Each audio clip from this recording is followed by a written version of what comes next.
Hi, welcome to this week's edition of Imago's Vlog. This is Donovan, pastor for preaching at Imago Christi Church. You can submit questions to gladchurch@gmail.com, and we'll be glad to be working through those. The question for this week is a very common question. People wrestle with this all the time. Reads like this: why do bad things happen to good people? At some level, this is really what everyone's wrestling with, either personally, in their life, in their family, or even philosophically, religions. I feel like really what's going on, everyone's trying to answer this question of suffering. Why is suffering happening? And this question really poses it in the form of, why does this happen to good people? And what's interesting is there's kind of an assumption under the question that it should happen to bad people, but maybe I'll save that for another week. Let me go this direction with it. So I'm going to answer the question from a Christian perspective, right? And the Christian perspective is that there are no good people. We all have this condition called sin, which is within us. We attach way too much value to things that aren't that valuable, and we don't value things that are valuable. We act in selfish ways, and really that's the essence of sin, is to seek ourselves before God or before others. And the Christian worldview says that everyone has that to some degree, and it plays out in their lives. So I would reject really the assumption that there are any good people. Now, you got to be careful when you say that, because then it can really sound like you're saying, well, then suffering happens because you did something bad. So maybe you were mean to your mom, and that's why you lost your job. Or, you cheated on your taxes, and that's why you went to jail. Though sometimes that could happen. It's not always a direct correlation. What I'm not saying is that suffering is always a direct correlation to some behavior that you displayed.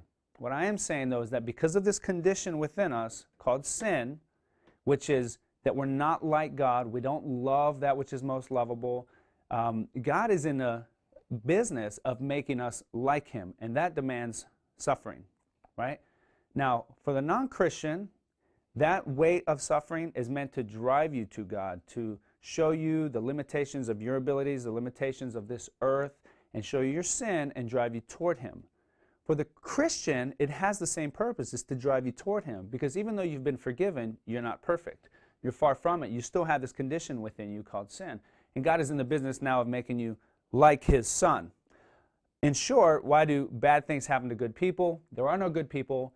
Bad things happen, but it is for our good, and it's God bringing us to a place where we can know Him and see Him and delight in Him.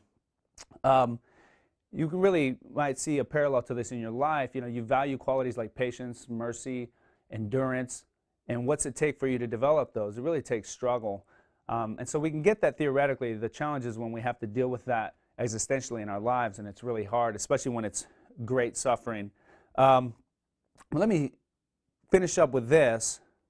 I really think that Christianity provides the best answer to this. So the answer I'm giving you is not only what I believe to be the most biblical, but the most satisfying. There are a few different ways you can look at suffering.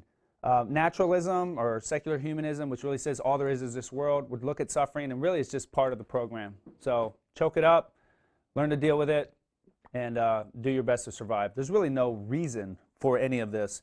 Buddhism would say suffering is an illusion, therefore deal with it as well. Kind of wake up, detach yourself from this world and everything that is causing you suffering. The reason you're suffering is that you love this world too much, but there's nothing else to love out there, so just kind of detach, become contemplative, and it just doesn't help me at all.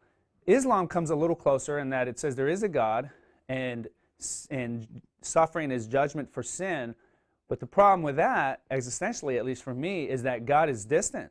He's off somewhere, and He doesn't relate to my sufferings. And this is where Christianity comes in and really changes things. Isaiah 53 talks about Jesus suffering in this way, and we believe God is Jesus. Jesus is God. And just listen to a little description of the life of Christ here. He was oppressed and He was afflicted, yet He did not open His mouth.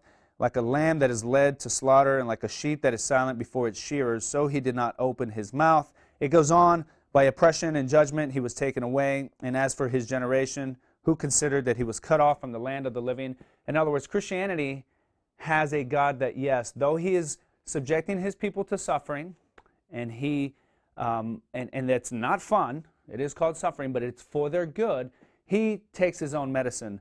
Edward Shalito sums this up in a poem really beautifully. Check this out. So this is him expressing suffering and how he can relate to God in this. The other gods, in other words, not you, Jesus, not the God of the Bible, the other gods were strong, but you were weak. They rode on horses, but thou didst stumble to a throne. You can see the contrast there. Oh, the other gods are powerful and mighty, but you, Jesus, you're weak, and you stumbled. And to my wounds, only God's wounds can speak, and not a God has wounds, but thou alone.